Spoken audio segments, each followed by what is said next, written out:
Wherever Ludwine is now, she must be seething.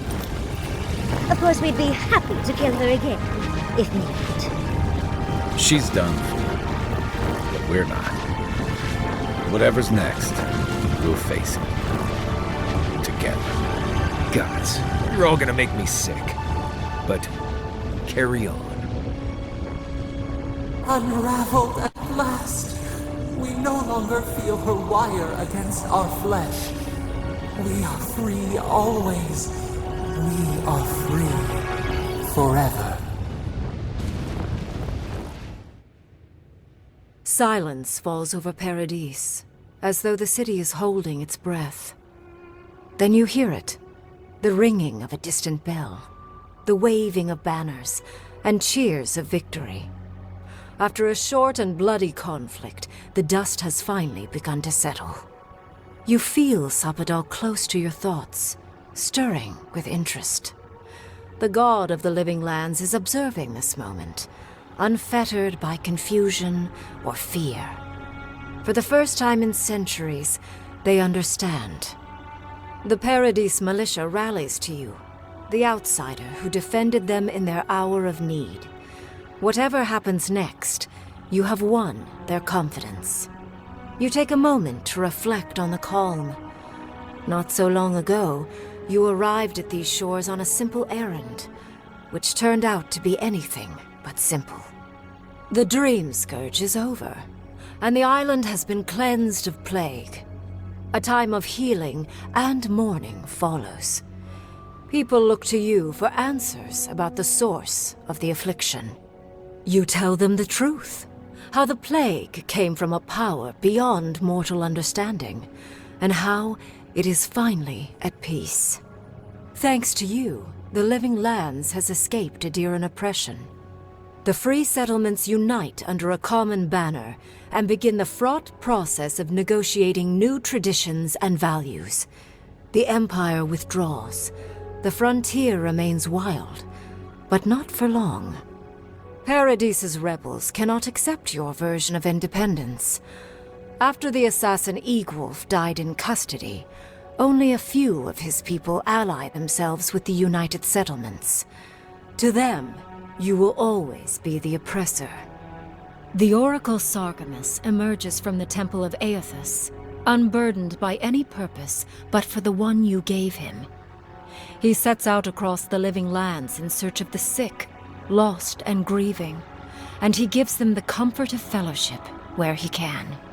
When his energy flags, he recalls the compassion you extended him, and he returns to his work with renewed devotion.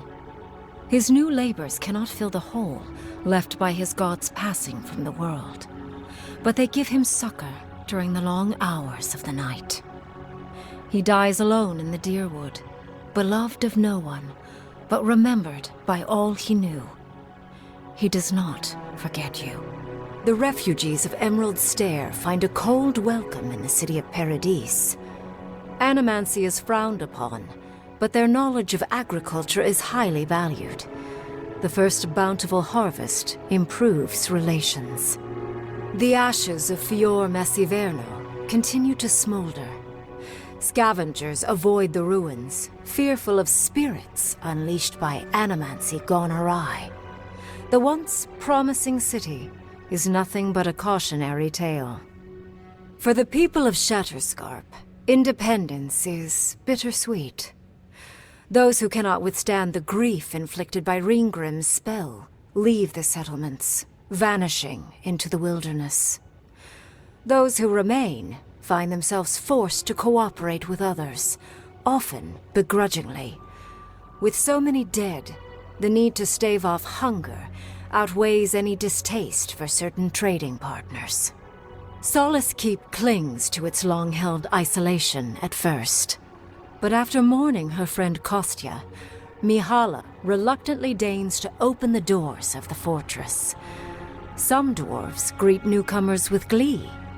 Others still mutter darkly about outsiders. Mihala flounders in her earliest negotiations with the rest of the living lands, but slowly learns compromise. She develops a taste for Valian sweets. When Kai returns to Thirdborn, he's no longer running. He finds a town that's been diminished by struggle, conflict, and tragedy. He finds home. He helps repair Thirdborn's walls and train its defenders, carrying on Tama's legacy. And while his labors do not restore all that was lost, they build something new.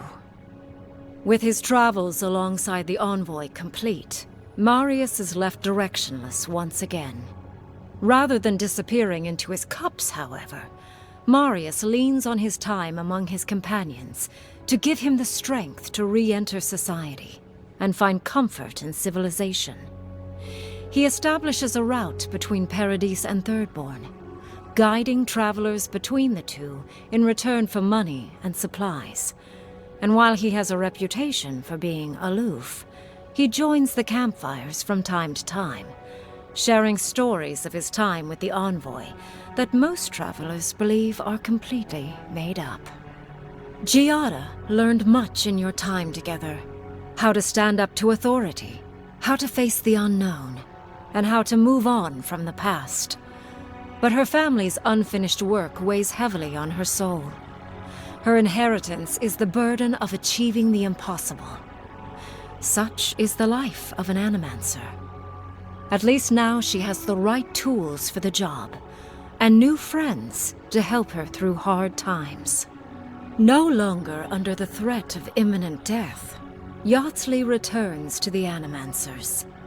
Reunited with her beloved Quilici, she helps him and the Animancers as they put their lives together after the attack on Fior Messiverno. Eventually, she even has something nice to say to Vidaro. As the days pass in contentment and relative peace, Yardsley is struck by the persistent feeling that something is missing. Though she still devotes herself to her studies of both the arcane and the godless, the restlessness never goes away.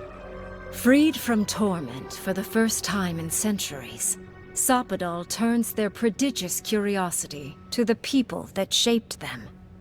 They observe the ways their people live, and they think deeply about what they see. Though they flinch away from moments of violence, and they grieve souls returned to them too soon, the rage that once shook cities to rubble no longer rules them. Instead, they come to you with questions. They want to understand. After a time, they begin tentatively to garden. Where they can, they improve the lives of Kith, and the suffering that troubled them is reduced, if never fully eradicated. Their grief compels them to love, and they love unreservedly, with the power of a god. Sopadal pours a fragment of their power into the statue they claimed from the temple of Aethys. Newly embodied, they roam the living lands and learn to experience the world as Kith do. Their first attempts at locomotion are clumsy, and a stand of innocent trees is violently returned to the wheel.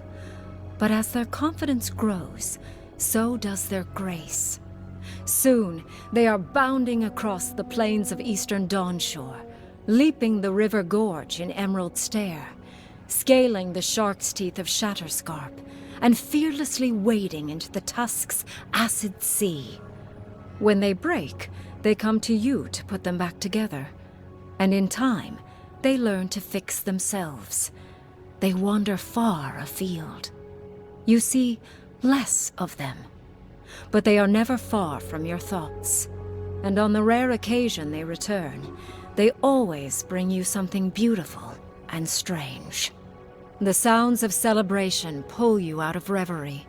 Many are waiting to greet you with open arms.